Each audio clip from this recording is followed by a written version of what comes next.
PR mafia एक और opener का मुस्तकबिल इस वक्त खा चुका है।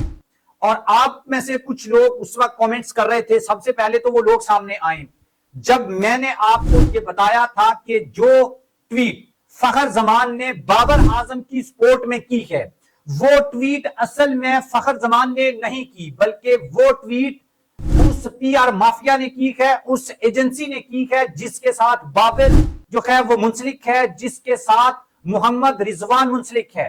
और उसी के बारे में रमीज राजा ने कहा था कि बाबर और ऐसे सुपरस्टार खिलाड़ियों को अगर आप टीम में रखेंगे तो फिर आपको स्पॉन्सरशिप कहां से मिलेगी।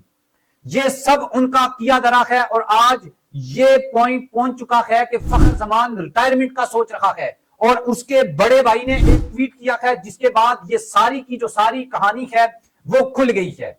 सबसे पहले तो मैं आपको ये बता दूं कि जब कोई खिलाड़ी पाकिस्तान क्रिकेट टीम में शामिल होता है तो वो डिफरेंट यानी उसको स्पॉन्सर्स मिलते हैं, आप एड्स देखते हैं। ये जो स्पॉन्सर्स और एड्स होते हैं ये डिफरेंट जो मार्केटिंग कंपनीज होती हैं, ये डिफरेंट जो पीआर एजेंट्स होते हैं उनके थ्रू मिलते हैं। और जब उस एजेंसी से मुंसलिक किसी खिलाड़ी को टीम से ड्रॉप किया जाता है तो उसके बाद उनको तकलीफ होती है। वो बंदा जिसके ऊपर उनको इन्वेस्टमेंट की होती है, शायद उसके नाम के ऊपर उस एजेंसी ने किसी स्पॉन्सर से कोई एड पकड़ी हो करोड़ों रुपए की, और जब वो टीम में शामिल नहीं होगा तो इसका मतलब यह है कि उसका रेट गिरेगा, उसकी प्राइस गिरेगी कि यार ये तो अब परफॉर्म नहीं कर रहा। और जब वो ड्रॉप होगा तो उस पीआर एजेंसी को तकलीफ होगी। और जब बाबर आजम को ड्रॉप किया गया तो फिर उस पीआर एजेंसी जिसका नाम साया ग्रुप है, उन्होंने फखर जमान के ट्विटर हैंडल से मुबैना तौर के ऊपर एक ट्वीट की और उसके बाद कहते हैं कि जब दो लोगों की लड़ाई हो तो उसमें ना आपको साइड के ऊपर रहना चाहिए। अदरवाइज होता ऐसा है कि जिन दो की लड़ाई होती है वो आपस में सुलह कर लेते हैं और आप मारे जाते हैं। एग्जैक्टली फखर जमान के साथ यही हुआ है। अब बाबर आजम टीम में शामिल हो गए हैं, अब या बाबर आजम इंकरेज दिखाए, करे ना मैसेज, करे ट्वीट कि फखर को क्यों ड्रॉप किया है, फखर तो फिट है, करेगा नहीं करेगा।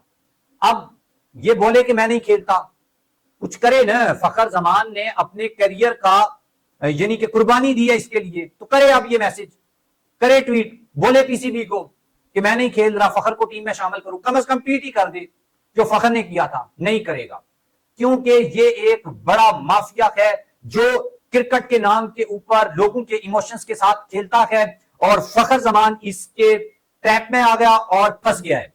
और उसके बाद आज जो है वो फखर जमान के जो बड़े भाई है और उन्होंने एक ट्वीट कर दी और उसमें ये बताया कि फखर जमान जो है उन्होंने साया ग्रुप जो है उससे अलहदगी अख्तियार कर दी है और बाकायदा तौर के ऊपर वो आज से साया ग्रुप का पार्ट नहीं है, उसका हिस्सा नहीं है। इससे वो कहानी खुलकर सामने आ गई है जो हमने पीआर माफिया के ऊपर आपको बनाकर दी थी कि किस तरीके से ये पीआर माफिया जो खिलाड़ी है उनके करियर के साथ खेलता है, उनके फ्यूचर के साथ खेलता है।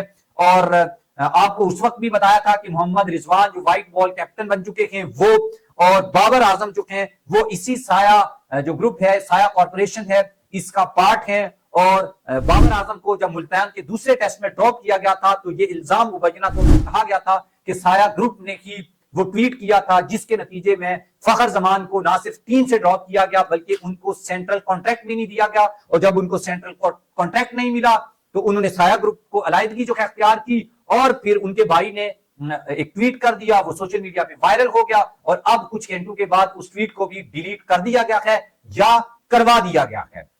अब आपके ख्याल में क्या बाबर आजम जो है उसको भी साया ग्रुप को देखते हैं, छोड़ता है नहीं छोड़ता? मोहम्मद रिजवान देखते हैं साया ग्रुप को छोड़ता है नहीं छोड़ता? जिस साया ग्रुप की वजह से एक पाकिस्तान के इंपैक्टफुल प्लेयर का करियर तबाह हो गया है, क्या अब ये दोनों कुर्बानी देंगे? हरगिज नहीं देंगे, लिख कर आप रख लें। ये वो लोग हैं जो अपनी ओपनर, अपने करियर, अपने रिकॉर्ड सीधे करने के लिए एक ओपनर प्लेयर फखर जमान को ओपनर नहीं भेजते थे, क्या वो इसके लिए कुर्बानी देंगे? हरगिज नहीं देंगे। और आप ये बात मेरी माइंड में रख लेना। और अगर ये इसी माफिया के साथ ये लोग इसी तरीके से काम करते रहे तो ये कई और मासूम जो खिलाड़ी हैं उनका मुस्तकबिल भी तबाह कर देंगे। और अब वो लोग भी आकर नीचे कमेंट करें जो कहते थे कि फखर दिल का साफ है, फखर के दिल में जो बात होती है वो कर देता है। और अब आपके लिए ये जवाब है कि फखर के दिल में जो बात थी उसने वो बात नहीं की थी, बल्कि ये बात या फखर बाबर के ड्रॉप होने से किसी के करोड़ों रुपए का नुकसान हो रहा था, उसने ट्वीट करके फखर जबान के करियर की कुर्बानी देकर बाबर को बचाया है। और अब बाबर क्या करता है ये, या आपका जो किंग बाबर है वो देखते हैं आप फखर के लिए कुर्बानी देता है या नहीं। कमेंट बॉक्स में लाजमी लिखिएगा। अल्लाह।